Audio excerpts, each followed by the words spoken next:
معزز سامعین اور پیارے دوستو، السلام علیکم۔ امید کرتا ہوں آپ سب خیریت سے ہوں گے۔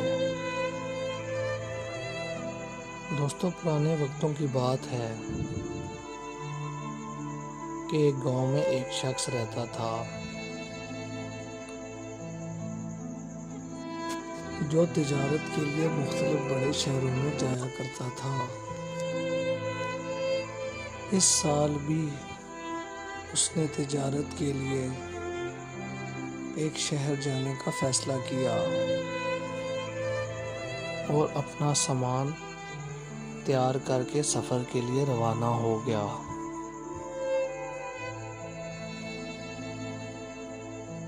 دوستو، جیسے ہی وہ دوسرے شہر میں داخل ہوا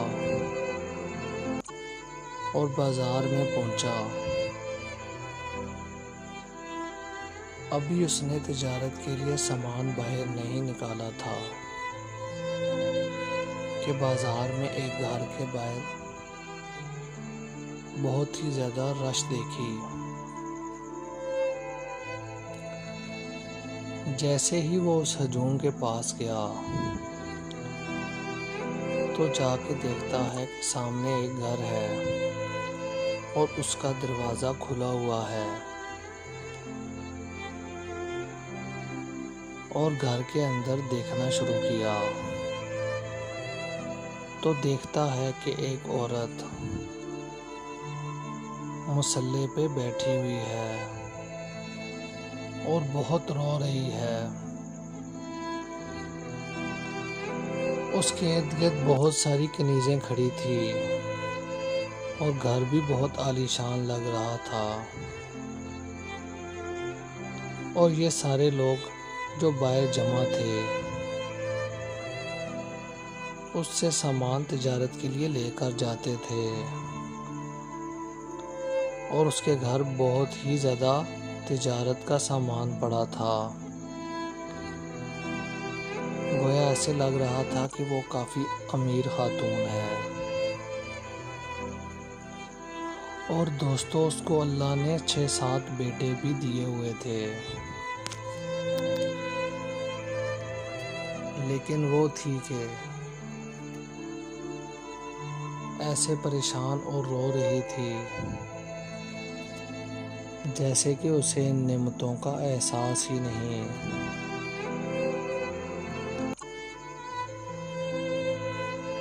دوستو، اس تاجر نے سوچا کہ پہلے میں یہ سامان جو تجارت کے لیے ساتھ لایا ہوں اس کو بیچ آؤں، پھر واپسی پر اس عورت سے ملاقات کروں گا اور یہ ماجرا کیا ہے کہ وہ اتنی نعمتوں کے باوجود اتنی رنجیدہ کیوں ہے، آ کر اس سے پوچھوں گا۔ تو دوستو، اس طرح وہ تجارت کا سامان بیچنے کے لیے بازار میں چلا گیا اور اسی طرح سارا سامان بیچ کر وہ واپس اس گھر کی طرف آیا اور آ کر ان بچوں سے جو اس خاتون کے تھے اجازت لی کہ میں آپ کی والدہ سے ملنا چاہتا ہوں اور ان سے کچھ سوال کرنا چاہتا ہوں۔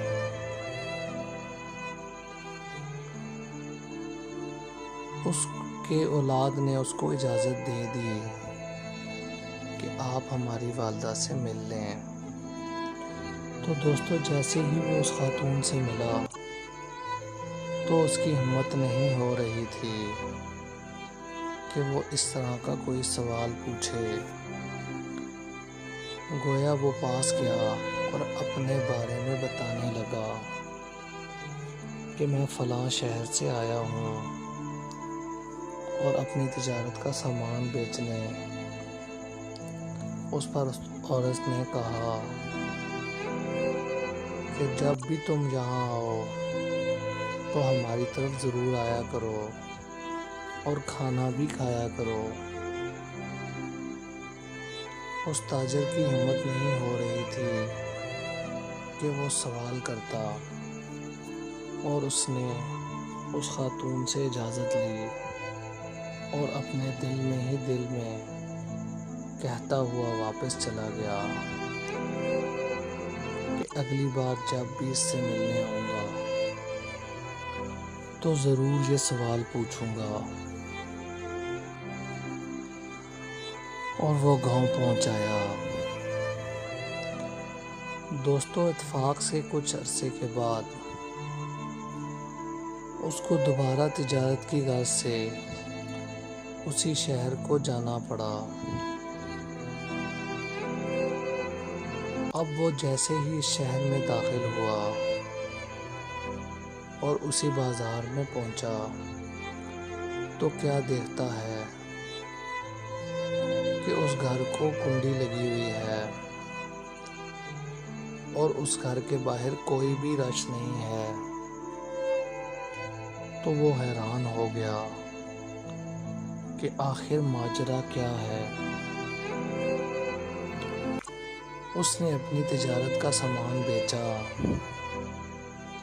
اور وہ اس گھر کی طرف چلا گیا۔ جیسے ہی وہ گھر کے قریب پہنچا اور دروازے کو دستک دی، دروازہ کھلتے ہی وہ حیران ہو گیا، کیونکہ اس نے دیکھا کہ اس گھر کے اندر کوئی بھی نوکر نہیں تھا اور کوئی بھی قیمتی سامان نہیں تھا، اور وہی عورت سادہ لباس میں کھڑی تھی۔ اس کے سارے بچے بھی مر چکے تھے، اور اس نے جیسے ہی دیکھا کہ سادہ لباس میں وہ عورت بہت خوش تھی اور کافی مسکرا رہی تھی، اب تو یہ پہلے سے حیران ہو چکا تھا کہ آخر ماجرا کیا ہے۔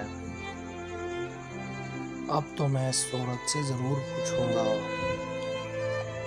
اور اس نے اجازت لی اور گھر کے اندر داخل ہوا۔ اب وہ عورت سے جا کے پوچھتا ہے کہ محترمہ، میں آپ کے گھر میں پچھلی دفعہ آیا تھا، آپ کے گھر بہت ہی تجارت کا قیمتی سامان پڑا تھا اور گھر کے باہر کافی رش تھی، اور آپ کے ارد گرد بہت سی کنیزیں تھیں، اور آپ کے 7 جوان بیٹے بھی تھے، لیکن آپ تھی کہ آپ کے چہرے پر غم اور رنجیدگی تھی، جیسے اللہ کی نعمتوں کا بالکل بھی شکر نہیں ادا کر رہی تھی۔ اور اب میں نے دیکھا کہ آپ کے پاس کچھ بھی نہیں ہے، اور آپ ہیں کہ مسکرا رہی ہیں۔ اس پر اس عورت نے ان کو جواب دیا کہ پہلے میرے پاس سب کچھ تھا اور مجھے کوئی بھی دکھ اور تکلیف نہیں تھی، اس لیے میں بہت ہی خوف زدہ تھی کہ کہیں میرا اللہ مجھ سے ناراض تو نہیں، کیونکہ وہ مجھے کوئی بھی دکھ اور غم نہیں دے رہا، کیونکہ مجھے پتا ہے کہ اللہ جس سے جتنا پیار کرتا ہے اس پر اتنے ہی امتحان ڈالتا ہے۔ اس لیے میں اللہ کی عبادت کر رہی تھی اور اللہ سے معافی مانگ رہی تھی کہ یا اللہ، مجھے تیری رضا چاہیے، مجھے ان نعمتوں کی ضرورت نہیں، اگر مجھ سے کوئی غلطی ہو گئی ہے تو مجھے معاف کر دے۔ اور تم 2-3 سال بعد آئے ہو، تب تک میرے پاس کچھ بھی نہیں رہا، لیکن میں نے اپنے اللہ کو پا لیا ہے، اور اب میں بہت خوش ہوں کہ میرا رب مجھ سے راضی ہو چکا ہے۔ تو دوستو، آج کی کہانی سے ہمیں یہ سبق ملتا ہے کہ ہمیں دوسروں کو دیکھ کر مایوس نہیں ہونا چاہیے، اگر ہمارا اللہ ہمیں کوئی امتحان میں ڈال رہا ہے تو گویا وہ ہم سے راضی ہے، اس لیے ہمیں اللہ کا شکر ادا کرنا چاہیے۔ دوستوں، امید کرتا ہوں کہ میری آج کی کہانی بھی آپ کو پسند آئی ہوگی۔ میری مزید ویڈیو دیکھنے کے لیے میرے چینل کو سبسکرائب کرنا نہ بھولیے گا اور کمنٹ میں ضرور بتائیے گا کہ آپ کو میری یہ کہانی کیسی لگی۔ تب تک کے لیے اللہ حافظ۔